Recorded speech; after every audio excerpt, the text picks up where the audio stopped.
Bulletin का आगाज अहम खबर के साथ करेंगे।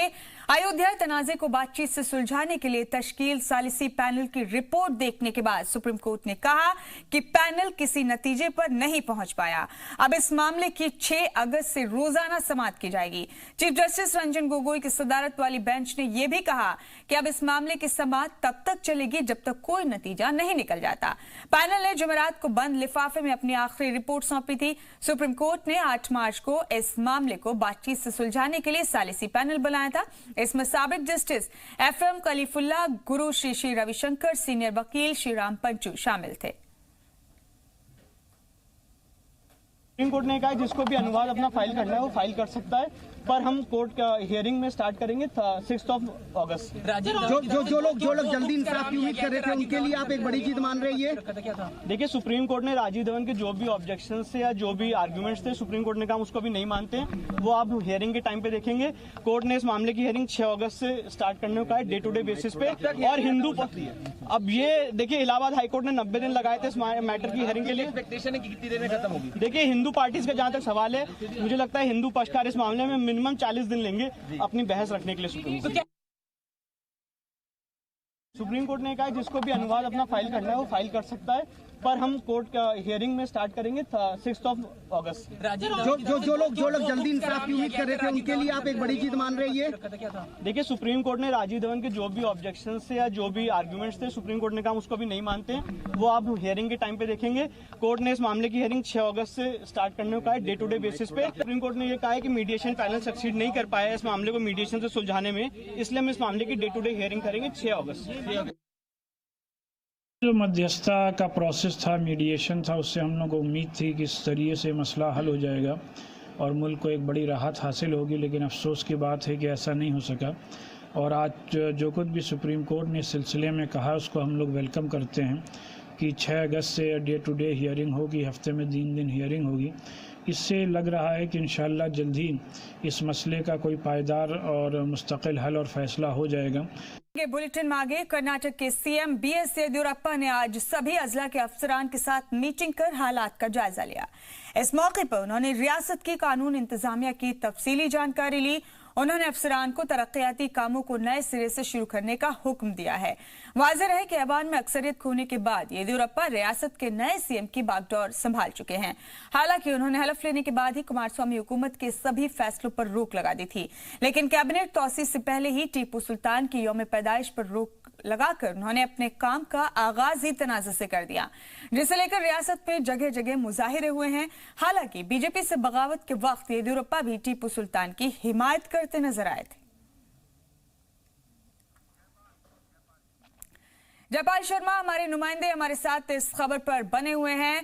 जयपाल, येदियुरप्पा बतौर वजीर आला कर्नाटक की बागडोर संभाल चुके हैं और बागडोर की शुरुआत उन्होंने तनाज़े से की है। टीपू सुल्तान के यौम पैदाइश की तकरीब पर रोक उन्होंने लगा दी। इसके बाद कई तरह के तनाज़े हुए, कांग्रेस ने इस पर ऑब्जेक्शन किया, जगह जगह लोगों ने मुजाहिरे किए। अभी क्या चल रहा है रियासत में? तमाम पुराने फैसले भी उन्होंने कुमारस्वामी सरकार के, उन पर भी रोक लगा दी है। जी देखिए, ये सारी जो है राजनीति चलती रहेगी। दरअसल जुलाई में कुमारस्वामी सरकार ने किए थे, उसके ऊपर में फिलहाल रोक लगाई गई है। एक बार उनके ऊपर में फिर से नजर डाली जाएगी, उनका एक बार फिर से आकलन किया जाएगा, तो फैसले लिए जाएंगे। कल येदियुरप्पा तेलंगाना में थे, वहाँ पर वो किस मंदिर में गए थे, वहाँ पर पूजा करके आज वापस लौटे। हालांकि अभी वो तक एक मंत्री हैं वजीर आला के तौर पर रियासत के, लेकिन उनके पास अभी कैबिनेट नहीं है। बावजूद इसके वो अपनी जिम्मेदारियों की पूरी कोशिश कर रहे हैं कि वो अपनी जिम्मेदारियों को निभाएं। आज पूरी डीसी और जो भी बड़े अफसरान हैं उनके साथ बैठ करके उन्होंने बैठक की। इस वक्त कर्नाटक के अंदर में जो है सूखे की समस्या भी है, कुछ इलाकों के अंदर में बारिश ज्यादा होने के चलते दिमाग की समस्या भी है। शुक्रिया जयपाल आपका, आप जुड़े हमारे साथ इस खबर पर। बहुत शुक्रिया ये तमाम अपडेट हमारे नाज़रीन तक पहुंचाने के लिए। आंध्र प्रदेश के वजीर आला जगन मोहन रेड्डी के इजरायली दौरे पर तनाज़ा शुरू हो गया है। इसकी अहम वजह उनके निजी दौरे के लिए इजरायली कंपनी को 22.5 लाख रुपए दिए जाने को लेकर किया जा रहा है। ऑपोजिशन जमात टीडीपी का कहना है कि बदहाली से जूझ रही रियासत के अवाम की मेहनत के पैसे को उड़ाया जा रहा है, जबकि जगनमोहन हुकूमत खुद को गरीबों का हमदर्द बता रही है। वाज़ेह है कि जिस कंपनी को 22 लाख रुपए दिए गए हैं, ये जगनमोहन के 4 रोजा जाती यरूशलेम दौरे पर उनकी हिफाजत का इंतजाम देखेगी। ये खर्चा ऐसे वक्त पर सामने आया है जब वाईएसआर कांग्रेस पैसे की परेशानी से बचने के लिए रियासत में खर्चों को कम करने का दावा कर रही है। और अगली अहम खबर तमिलनाडु से। नई तालीमी पॉलिसी को लेकर तमिलनाडु में एक बार फिर मुजाहिरा शुरू हो गया है। स्टूडेंट फेडरेशन ऑफ इंडिया की रियासती विंग ने मरकज के खिलाफ मुजाहिरा करते हुए इसे वापस लेने की बात कही। मुजाहिरीन का इल्जाम है कि नई तालीमी पॉलिसी आरएसएस के इशारे पर मुल्क पर थोपी जा रही है, जो आम लोगों को कबूल नहीं होगी। इसी कड़ी में आज रियासत के डीएम के अरकान पार्लियामेंट ने मरकजी वजीर तालीम से मुलाकात कर इस पॉलिसी को वापस लेने की मांग की है। मुलाकात के बाद डीएम के लीडर कनिमोझी ने बताया कि वजीर तालीम ने उन्हें यकीन दिलाया है कि ये फाइनल ड्राफ्ट नहीं है, इसलिए गैर जरूरी चीजों में बदलाव मुमकिन है।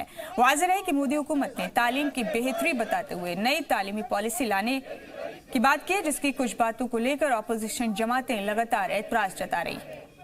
Members of Parliament from the DMK met the HRD minister, and our leader had created a group of people with scholars, vice chancellors, education ministers from our state to look into the new education policy draft and come out with our opinions and critique on it.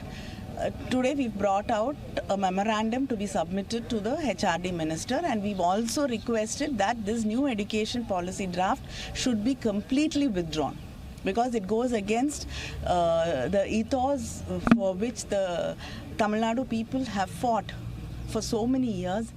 It goes against the reservation, it goes against our school education policy, it goes against social justice, and it completely ruins the higher education system in Tamil Nadu. बता दें नाजरीन कि UP के Unnao rape case की आंच कर्नाटक के कई शहरों तक पहुंच चुकी है। यहां की ऑल इंडिया खातून सकाफती तंजीम ने जोरदार मुजाहिरा किया है। नाबिल मुतासिरा के हक में निकाली गई रैली के दौरान यूपी हुकूमत के खिलाफ जमकर नारेबाजी हुई। इस मौके पर सुप्रीम कोर्ट की सख्ती का इस्तकबाल करते हुए मुजाहिरीन ने मुतासिरा को इंसाफ दिलाने की मांग की। दूसरी जानिब रियासती कांग्रेस ने भी यूपी हुकूमत पर जमकर निशाना साधा। वाज़ेह है कि तकरीबन 2 साल से इंसाफ की लड़ाई लड़ रही मुतासिरा के साथ हुए एक्सीडेंट हादसे के बाद सुप्रीम कोर्ट ने सख्ती दिखाते हुए कई बड़े हुक्म दिए हैं। कोर्ट ने उन्नाव केस से जुड़े सभी मामला दिल्ली ट्रांसफर करने को कहा है। वहीं कोर्ट ने 2 हफ्ते में चार्जशीट दाखिल करने के साथ मुतासिरा को सिक्योरिटी और मुआवजा देने की हिदायत दी है। इसके अलावा सुप्रीम कोर्ट ने उन्नाव रेप केस से जुड़े सभी 5 मामलों को दिल्ली ट्रांसफर कर दिया।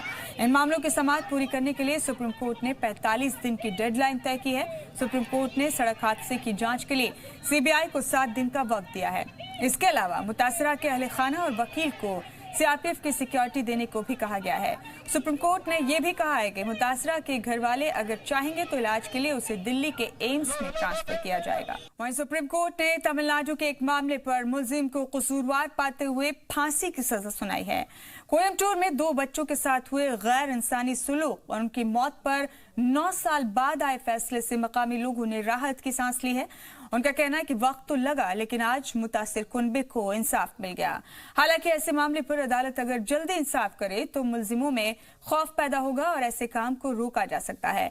वाज़ेह रहे कि 2010 में कोयम्बटूर में 2 तलबा को स्कूल बस ड्राइवर ने अपने एक दोस्त के साथ मिलकर किडनैप किया था, जिन्हें शहर से 40 किलोमीटर दूर ले जाकर नाजेबा हरकत कर मौत के घाट उतार दिया था। इनमें से एक मुलजिम मोहन पुलिस एनकाउंटर में मारा गया, जबकि दूसरा मुलजिम मनोहर, उसे आज अदालत ने फांसी की सजा सुनाई है। इससे पहले जिला अदालत और हाईकोर्ट ने भी मुलजिम को कसूरवार ठहराते हुए फांसी की सजा सुनाई थी। बढ़ेंगे बुलेटिन में आगे। तमिलनाडु के डीजीपी एसआर जंगेड बुध को रिटायर हो गए। इसके दूसरे दिन उन्होंने मीडिया से बात करते हुए अपने 34 साल के तजुर्बे और जिम्मेदारियों की तफसीलात बताई।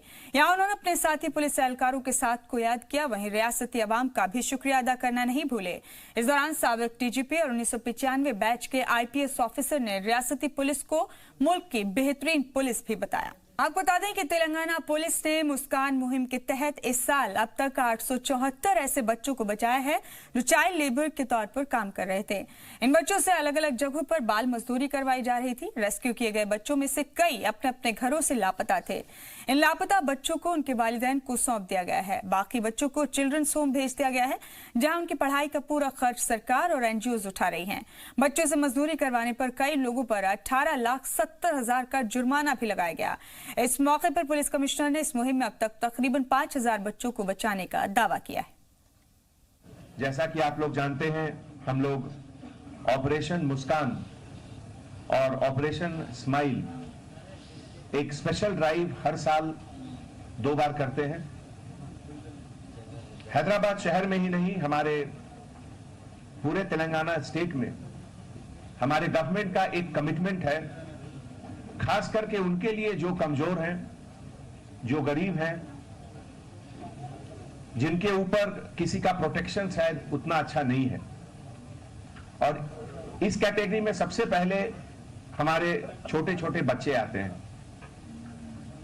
पिछले 5 साल से जो एक्सरसाइज हमारे गवर्नमेंट की तरफ से जो इनिशिएटिव लिया गया है, उसके तहत अभी तक 4,624 बच्चों का रेस्क्यू हुआ। और इस बार ऑपरेशन मुस्कान 5 जो कि जुलाई मंथ 1 तारीख को शुरू हुआ, और इस ऑपरेशन के तहत हमारे सिटी पुलिस में 17 टीम्स। इन तमाम खबरों के साथ सलाम दक्कन में फिलहाल इतना ही।